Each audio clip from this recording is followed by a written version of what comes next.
Bon, là, on est à ILB. Et c'est meeting de vérité 9. On y va.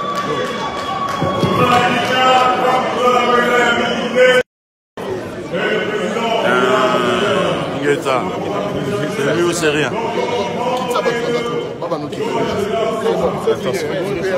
Non, lui, il n'y a pas de souci. Lui, il n'y a pas de souci.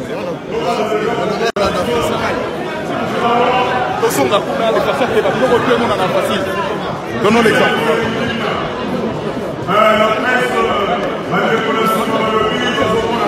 Surtout tout va tenir tout, va tout va passer.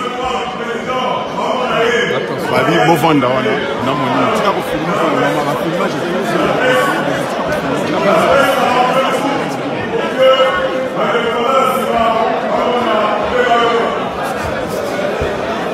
oui. D'accord. Tu peux continuer hein. D'accord. Merci beaucoup mon frère. Merci.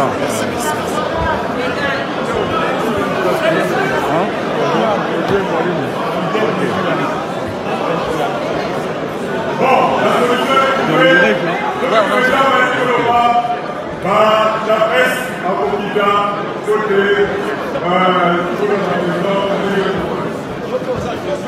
alors, je ne vous inquiétez pas, dès que le président va prendre la parole, la presse va s'arrêter pour.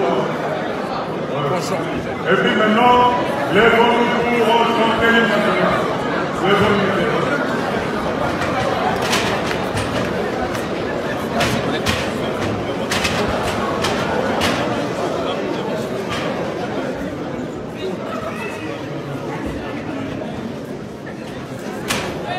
Debout, soleil, 1, 2.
Nous allons donner la parole pour le mot d'introduction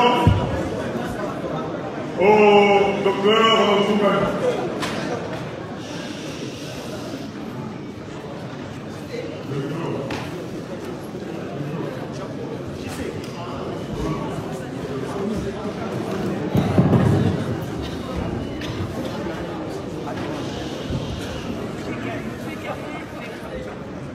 Bonsoir. Peuple de Montréal, diaspora,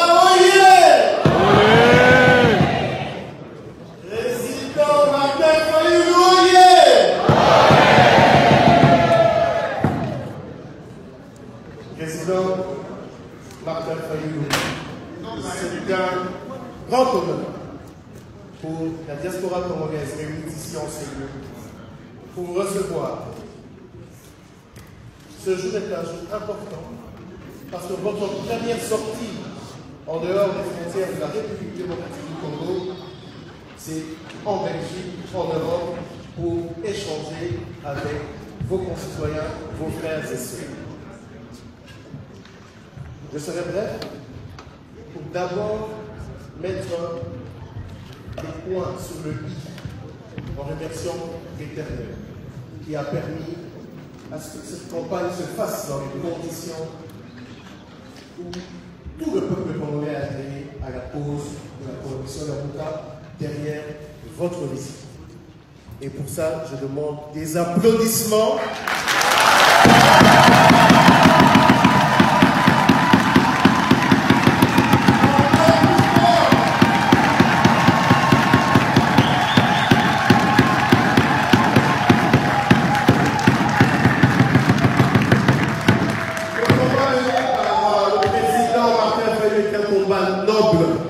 Le combat du peuple, la victoire arrachée le 30 décembre et la victoire du souverain primaire. Nous ne céderons aucunement parce que nous avons gagné et nous le revendiquerons jusqu'au bout.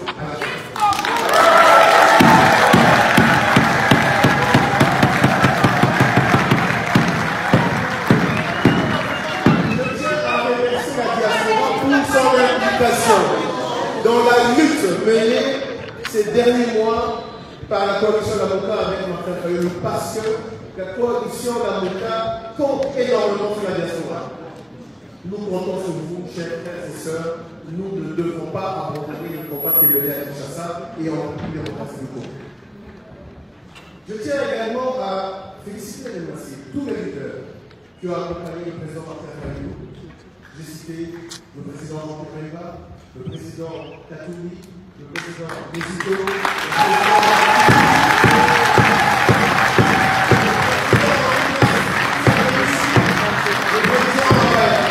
tous ces leaders se sont accordés pour donner force à l'homme que les Congolais.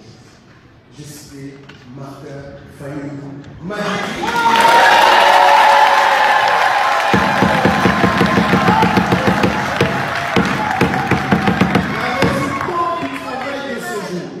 Et aussi le fruit de la Lamuka internationale. Et je tiens à féliciter et à remercier tous les représentants de la Lamuka à travers le monde qui sont venus ici aujourd'hui pour encourager cet élan de justice, cet élan de la recherche de la vérité. Martin Fayulu, président élu en République démocratique du Congo.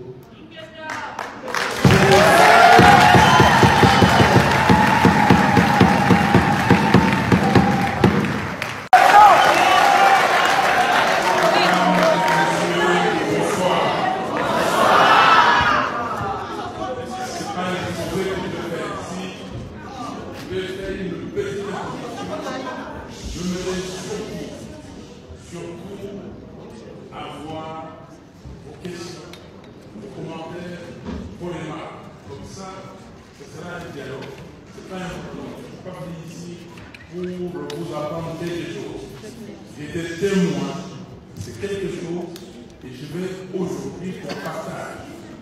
Mais comme vient de le dire le docteur Moukani, je voulais d'abord féliciter toute la diaspora.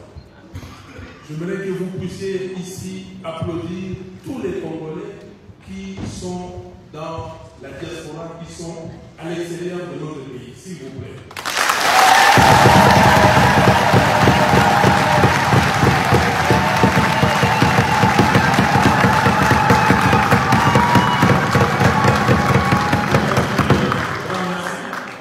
Merci parce que ce qui se fait au Congo, c'est aussi grâce à eux. Au Congo, l'État a démissionné, totalement démissionné. Et c'est les Congolais, surtout de la diaspora, qui prennent cette place. C'est vous qui envoyez des milliards de dollars au Congo chaque année. Votre contribution représente plus que le budget de l'État. Et ça, il faut vous remercier pour ça.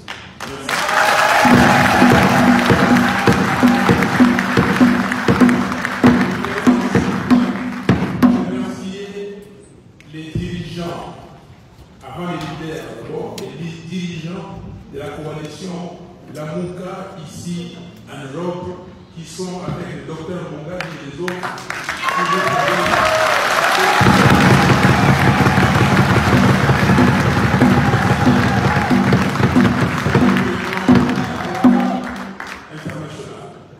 Maintenant, on l'a fait, je dois le faire encore, asseyez-vous, pour remercier mes amis, leaders de la Mouka. Ce travail, nous l'avons fait ensemble. Ce travail, cette équipe, était sur demande du peuple congolais. Le peuple congolais a dit, nous voulons le changement. Plus que le changement, nous voulons une alternative crédible. Et pour cela, vous, leaders, qui étaient hier dans l'opposition, mettez-vous ensemble. Donnez-nous un candidat commun. Et ça, nous avons fait. Chaque fois que je dirais les noms de mes amis leaders de l'Afrique, je voudrais que vous applaudissiez. Nous l'avons fait avec Jean-Pierre Bemba Congo.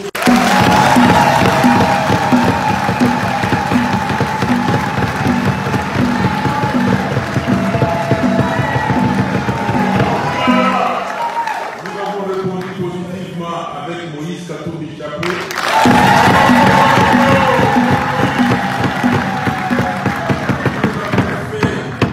Avec l'ancien Premier ministre Adolphe Mouzito.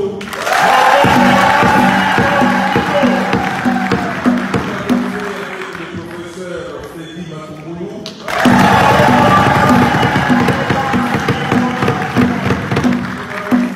Avec notre frère Antipas Moussa.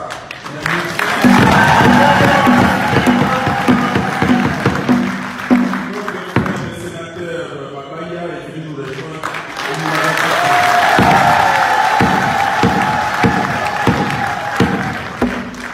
Malheureusement, comme vous le savez, après le 11 novembre à Genève, parce qu'on était à 7 d'abord, et il y a 2 amis qui nous ont quittés, et si nous avons une crise post-électorale, c'est à cause de ces comportements.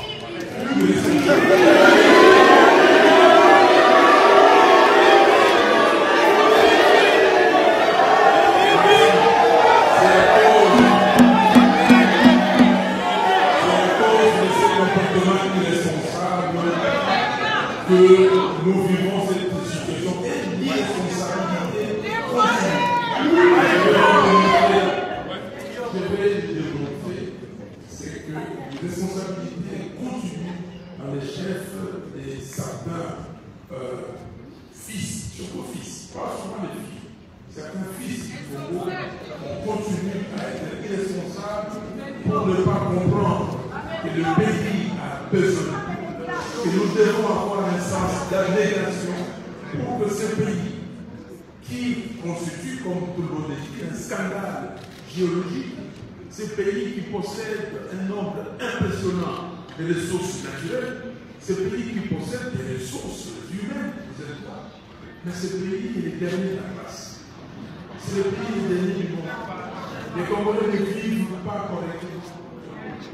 Les Congolais sont aujourd'hui comme des enfants qui n'ont pas de parents. Mais Dieu nous a tout donné. C'est pour cela que nous continuons à dire merci au Seigneur, parce que tout ceci, on a remercié tout le monde, mais la première personne à remercier, c'est le Dieu Tout-Puissant qui a permis.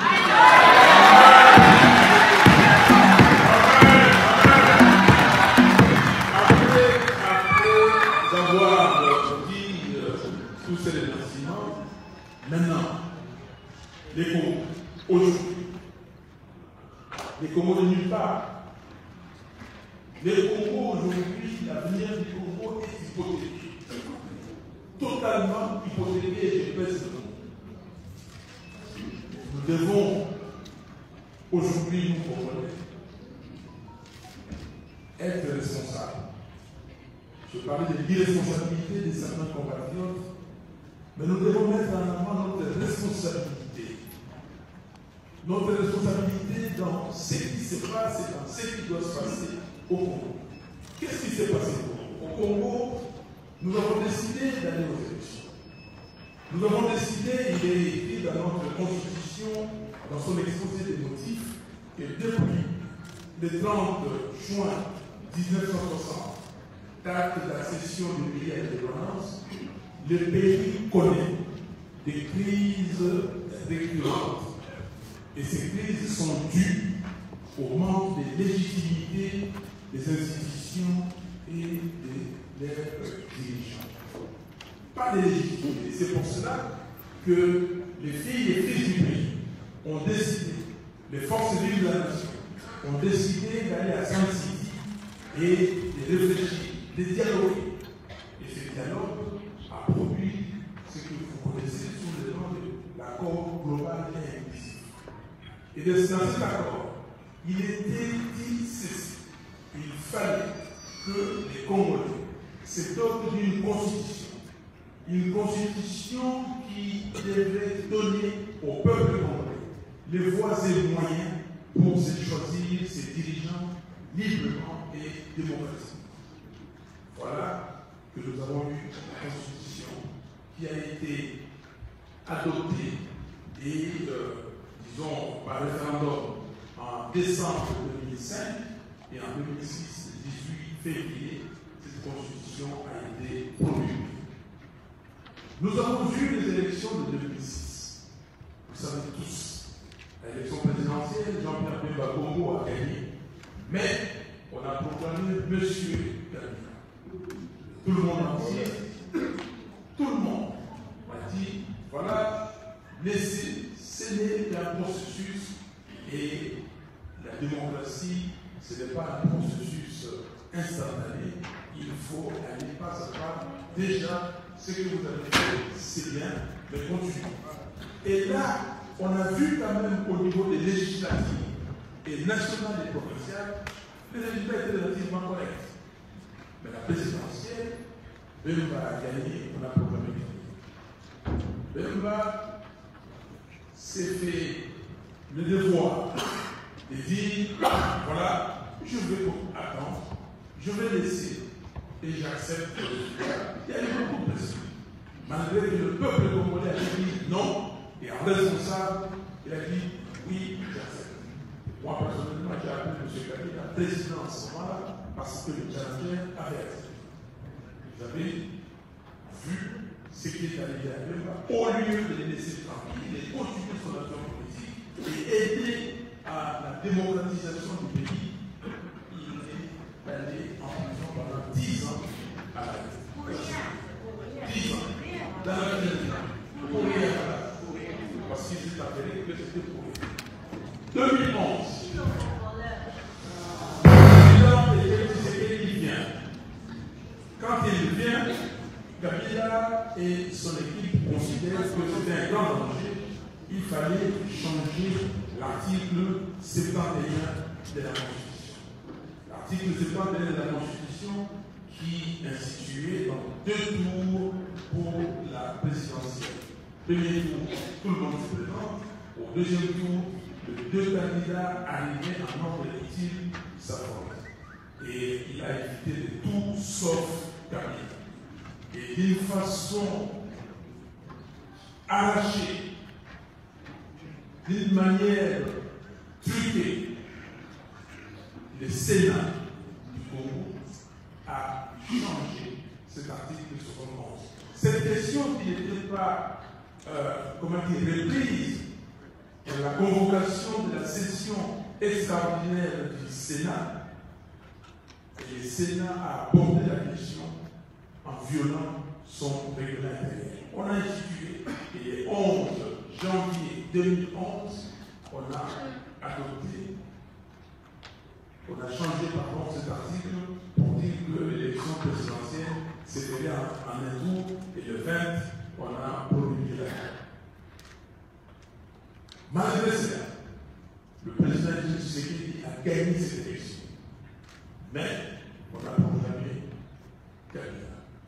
Et le président Tshisekedi n'a n'a jamais, alors jamais reconnu Kabila comme président, il n'a jamais reconnu ses résultats. Et j'ai été député, et tout au long de cette mandature, je n'ai jamais considéré M. Kabila comme président. Je l'ai jamais considéré.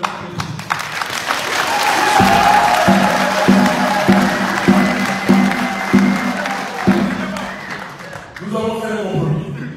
Il est vrai que le président du Sénégal avait annulé les résultats des élections législatives. Nous avons fait un compromis avec lui pour dire qu'il devait continuer avec ses combats de l'intérieur. Et nous devrions être à l'intérieur pour empêcher M. Kabila de réviser ou de changer la constitution de la République.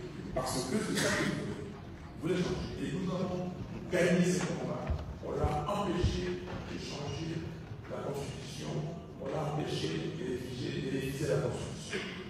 Voilà, après cette fraude de 2011, M. Kabila a compris qu'il fallait quand même discuter et avoir un dialogue.